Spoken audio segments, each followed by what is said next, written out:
जैसा कि हम सब जानते हैं, भगवान श्री कृष्ण को देवता के रूप में जाना जाता है और जो भी भक्त पूरी श्रद्धा के साथ भगवान श्री कृष्ण की सेवा करता है, भगवान श्री कृष्ण के आशीर्वाद से उसे संसार के हर सुख प्राप्त होते हैं। श्री कृष्ण कभी अपने सच्चे भक्तों का साथ नहीं छोड़ते और उनका आशीर्वाद हमेशा उनके साथ बना रहता है।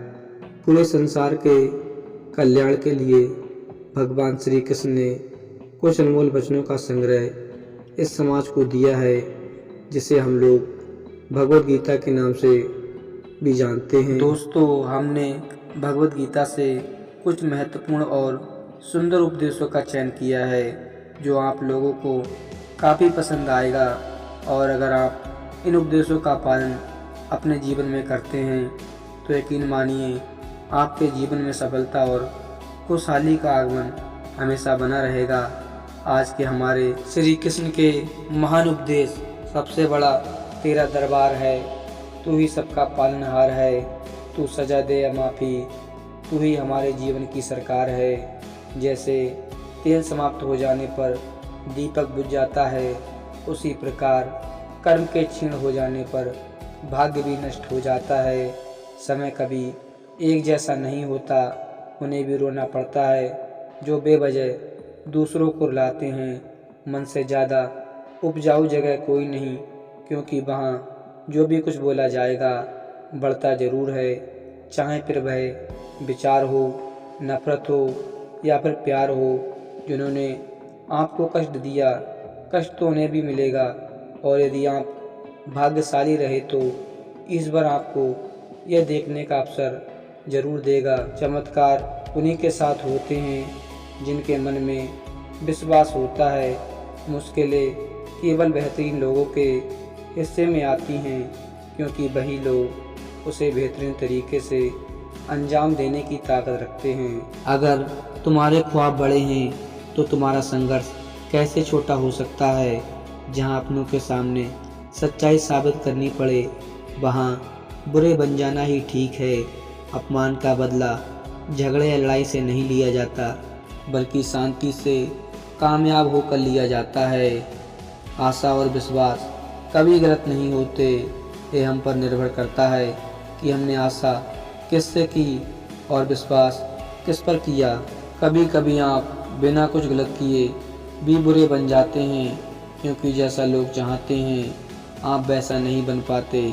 श्री कृष्ण कहते हैं, जो लोग किसी सच्चे व्यक्ति का दिल तोड़कर किसी तीसरे के पास खुशी ढूंढने के लिए जाते हैं, वह अक्सर धोखा खाते हैं। आपके हर कर्म का फल आपको किसी न किसी रूप में अवश्य प्राप्त होता है। सोच अच्छी रखो, लोग अपने आप अच्छे लगेंगे। नियत अच्छी रखो, काम अपने आप ठीक होने लगेंगे। जब कोई हाथ और साथ दोनों ही छोड़ देता है, तब कुदरत कोई न कोई उंगली पकड़ने वाला भेज देता है। उसी का नाम कान्हा है। प्रेम एक ऐसा अनुभव है जो मनुष्य को कभी भी परास्त नहीं होने देता। प्यार या प्रेम एक ऐसा एहसास है जो किसी भी इंसान को कभी भी असफल नहीं होने देता, और अहंकार या घृणा वह एहसास है जो किसी भी इंसान को कभी भी सफल नहीं होने देता। जीवन ना तो भविष्य में है और ना ही अतीत में, जीवन तो बस इस पल में है, केवल इस पल में। जो मनुष्य अपने जीवन को अपने अतीत या अपने भूतकाल के भरोसे जीते हैं, उन्हें श्री कृष्ण मार्गदर्शन देते हुए कहते हैं कि मनुष्य का जीवन ना तो उनके भूतकाल में है और ना ही भविष्य काल में है। मनुष्य के जीवन का असली सुख उसके वर्तमान में ही है। इसलिए हर मनुष्य को अपने वर्तमान के जीवन का पूरा आनंद लेना चाहिए और निस्वार्थ भाव से सत्कर्म करते रहना चाहिए। राधा ने श्री कृष्ण से पूछा, प्यार का असली मतलब क्या होता है। श्री कृष्ण ने हंसकर कहा, जहाँ मतलब होता है वहाँ प्यार ही कहाँ होता है। श्री कृष्ण कहते हैं कि जिस प्रेम के रिश्ते में स्वार्थ, अहंकार या मतलब होता है, वह रिश्ता प्रेम का रिश्ता कभी नहीं कहला सकता।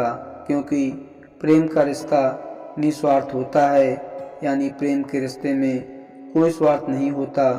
राधा कृष्ण का मिलना तो बस एक बहाना था, दुनिया को प्यार का सही मतलब समझाना था। श्री कृष्ण और राधा दोनों में ही इस पृथ्वी पर कुछ विशेष कार्य को पूर्ण करने के लिए अवतार लिया था। उन दोनों का मिलना और मिलकर बिछड़ना एक प्रक्रिया मात्र थी जो पहले निश्चित थी, और इस प्रक्रिया के माध्यम से उन्होंने प्रेम के वास्तविक रूप को संसार को समझाया। जीवन में आधे दुख इस कारण जन्म लेते हैं क्योंकि हमारी आशाएं बड़ी होती हैं। मनुष्य के जीवन के दुखों का कारण उसके खुद की आशाएं और इच्छाएं होती हैं। मनुष्य की इच्छाएं काफ़ी प्रबल होती हैं, और जब मनुष्य की इच्छा के अनुरूप कार्य नहीं होता तो उसका मन दुखी होता है। अगर मनुष्य अपनी इच्छाओं का त्याग करे तो उसके जीवन में सुख के अलावा और कुछ नहीं होगा। प्रेम और आस्था दोनों पर किसी का जोर नहीं होता। यह मन जहाँ लग जाए वहीं ईश्वर नज़र आता है। हमारी मन की आस्था और हमारा प्रेम एक ऐसी शक्ति है जिस पर हमारा खुद का नियंत्रण नहीं होता, और हमारी आस्था और प्रेम जिस चीज़ में भी लग जाए उसी चीज़ में हमें श्री कृष्ण के दर्शन हो जाते हैं, क्योंकि श्री कृष्ण का वास संसार के कण कण में है। अहंकार करने पर इंसान की प्रतिष्ठा, बस, वैभव तीनों ही जल जाते हैं। अहंकार जिस मनुष्य के मन में वास कर लेता है उस मनुष्य के जीवन में उसकी प्रतिष्ठा, उसका बस और उसका वैभव तीनों समाप्त होने लग जाते हैं। तो दोस्तों, आशा करते हैं कि आपको वीडियो पसंद आई होगी। अगर वीडियो पसंद आई हो तो चैनल को सब्सक्राइब कर दें। मिलते हैं एक नई वीडियो में, तब तक के लिए जय हिंद, धन्यवाद।